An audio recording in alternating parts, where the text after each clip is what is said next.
কিয়ামতের আগে আগে আরো কিছু মানুষকে আল্লাহ পাক কিন্তু শূকর এবং বানরে পরিণত করবেন।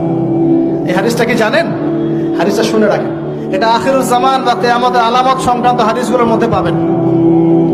আল্লাহর রাসূল সাল্লাল্লাহু আলাইহি ওয়াসাল্লাম বলেছেন, কিয়ামতের আগে আগে আমার উম্মতের মধ্যে, ভালো করে শোনেন, কিয়ামতের আগে আগে আমার উম্মতের মধ্যে একদল মানুষ বের হবে যারা মদ পানকে হালাল মনে করবে। কাকে? মদ পান করাকে হালাল মনে করবে। যারা বাদ্যযন্ত্র, গায়িকা, নায়িকা এগুলো নিয়ে নর্তকী নাচাবে রাতের বেলা, এগুলোকে হালাল মনে করবে। যারা অশ্লীলতা, বেহায়াপনাকে জায়েজ করে নিবে, ঠিক আছে, এরকম কয়েকটা পাপের কথা বলে নবীজি বলছেন একদিন সকালবেলা আল্লাহ পাক তাদেরকে ঘৃণিত বানরে পরিণত করবে। এটা হবে সামনে, কখন কিভাবে হবে আল্লাহ ভালো জানে। এবার আমি কনসেপ্টে চলে আসি। এই যে পৃথিবীতে নেমে আসলাম, তাহলে আমরা কোত্থেকে আসছি ভাই? আমরা কি পৃথিবীর অধিবাসী ছিলাম?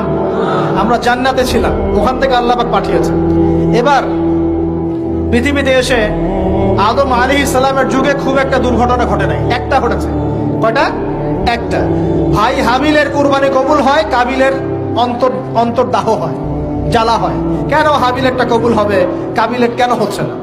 এই হিংসার বশবর্তী হয়ে কাবিল হাবিলকে হত্যা করে ফেলে।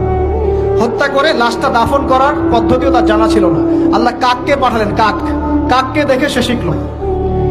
প্রথম দুর্ঘটনা হচ্ছে হাবিল কাবিলের দুর্ঘটনা। বলে রাখি, আজকেও নিজের ভাইয়ের বেশে বহু কাবিল মুসলিম সমাজের মধ্যে ঘুরে বেড়ায়। নিজের ভাইয়ের লেবাসে, পোশাকে, সুরতেই বহু কাবিল এখনো কিন্তু মুসলিম সমাজে ঘুরে বেড়ায়। তো আমরা কাবিলদেরকে কাবিলের পরিণতি সম্পর্কে সচেতন করতে চাই। হাবিল বলেছিল, তুমি যদি আমাকে মারতে আসো, আমি তোমাকে মারার জন্য হাত বাড়াবো না। হাবিল জান্নাতে যাবে আর কাবিল জাহান্নামে যাবে। কেন কাবিল জাহান্নামে যাবে? নবীজি বলেছেন, পৃথিবীর প্রথম হত্যাকাণ্ড সংগঠিত করেছে কাবিল। এই কারণে পৃথিবীতে যত খুন হবে, সমস্ত খুনের পাপের একটা অংশ কাবিলের আমল নামায় যোগ করা হবে। বলেন নাউজুবিল্লাহ। একটা কথা মনে রাখবেন, সদকায়ে জারিয়া যেমন আছে, গুনাহে জারিয়াও আছে। একটা মদের দোকান দিয়েছেন, যত মানুষ মদ খাচ্ছে, সমস্ত গুনার একটা অংশ আপনার কাঁধে আসছে। সিনেমা হল করেছেন, মানুষ সারাদিন নেকটা ছবি দেখে, নগ্ন ছবি দেখে, যত মানুষ এখানে পাপ করবে, সমস্ত পাপের একটা অংশ আপনার কাঁধে যাবে।